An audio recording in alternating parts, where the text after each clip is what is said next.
Good morning, folks. Beautiful October day here in southern Ontario. Just thought I would show you the hoop house where we keep our chickens in the winter. Just getting it ready. Chickens will be coming in here later this week.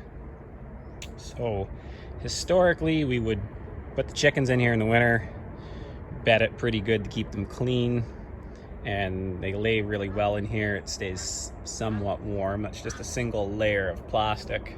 It's getting pretty old. There's the odd tear in it we've had to repair. Another year or two, I'll have to look at putting new plastic on this. But what we used to do was just bed this and then clean it out with the skid steer every year, and then it would just sit empty all summer when the chickens were on pasture because it's way too hot to keep chickens in here. The nesting boxes mount over there. I'll do a video in here when we get the chickens in here. And there's a room off the back that's just a tin structure that the chickens can roost in, and then it's not so hot in that part during the day on real hot days. But anyway, what I want to talk to you about was diversification, building farm enterprises, stacking enterprises, as they say, and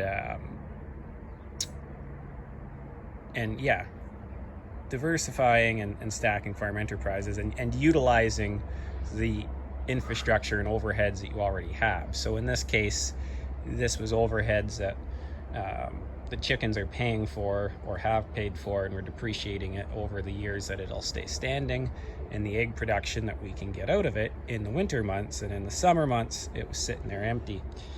So last summer we got the idea, put drip lines in here and plant peppers. Peppers are a rather lucrative crop. Our neighbors are market gardeners. They don't like growing peppers. My wife loves growing peppers. And we thought, hey, they're heavy feeders. So we cleaned this out, brought a little bit of compost back in, planted some peppers, and had a rather poor first year. So we realized we were the problem, not the peppers. The chickens had made the ground uneven in here. We had some pooling issues with the drip lines. We flooded a bunch of plants.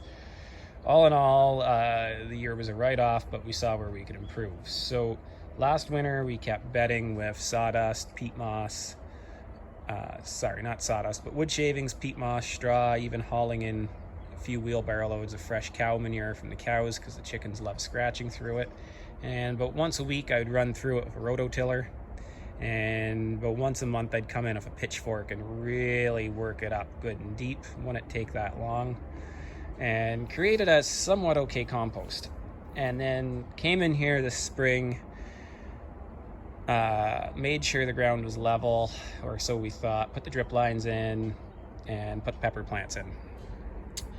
And thought, well, we could probably make $2,000 to $3,000 in peppers off fertilizer that is in here already, and then it would continue to break, the plants would continue to break down that compost, so when the chickens come in here this fall, then they're going to be already on compost, which is going to really get our compost working again this year, and it's going to give the chickens something to scratch through instead of just bedding in dirt and kind of mimic what they would be doing on pasture. So we thought, hey, this is great structure standing here. We're going to grow peppers. We're going to make extra money. This is, an enterprise that we get to stack on top of an enterprise. But we don't live on the farm. And we've got twin girls that are 18 months old. To work in these hoop houses, you really got to do it in the early hours of the morning before the sun gets too hot, or in the evening when things cool off. In the evening, we're at home putting kids to bed. In the morning, one of us is at home getting kids out of bed, and the other one's here milking cows, feeding pigs, moving fences. The last thing we think of is coming in here, pulling weeds, picking peppers, trellising the peppers, and ultimately we forgot about it. So I think in the end we did harvest a couple $100 worth of peppers out of here. They're not red bell peppers. I forget the name of the pepper. Here's one here. They're a nice sweet pepper. Name will come to me and I'll put it in the description later. But in the long run, yeah, I guess we made a few $100s, but it cost us a few $100s to buy the seedlings and whatnot, so we probably broke even at best, and still put work into planting them and everything else. So, moral of the story is, had we put the time in here to get that couple $1,000s out, it was time we would have lost in the pastures, with our marketing, with our children, and ultimately we probably would have lost more money than we made. So here is a prime example of why diversifying does not always work. So this building was built, paid for, and with the idea that chickens will be profitable, and they're still profitable even if we don't have the peppers in here. Will I continue with the idea of building a composting bedding pack instead of cleaning it out every year? Absolutely. Next year I'm just going to come in here, level it out with a rake, put a garden sprinkler in here and throw down a really diverse cover crop mix. And then that way when the chickens come in the fall, the heavy feeders on the cover crop mix will burn up some of this nitrogen, use up some of the nutrients that are in the soil, and be feeding the microbes. So when the chickens come in here, they're going to scratch through all that, get to eat it. Maybe I'll even plant some plants that they like to eat. Last year they stripped these pepper plants clean, both the leaves, the tender parts of the stalks, and any peppers and seeds that were left, and any of the weeds that grew. So next year I'm just going to put in a whole cocktail of stuff, and yeah, it'll probably feed the chickens only for a week, but oh well. But it will keep the compost going and hopefully just create a better environment for our chickens.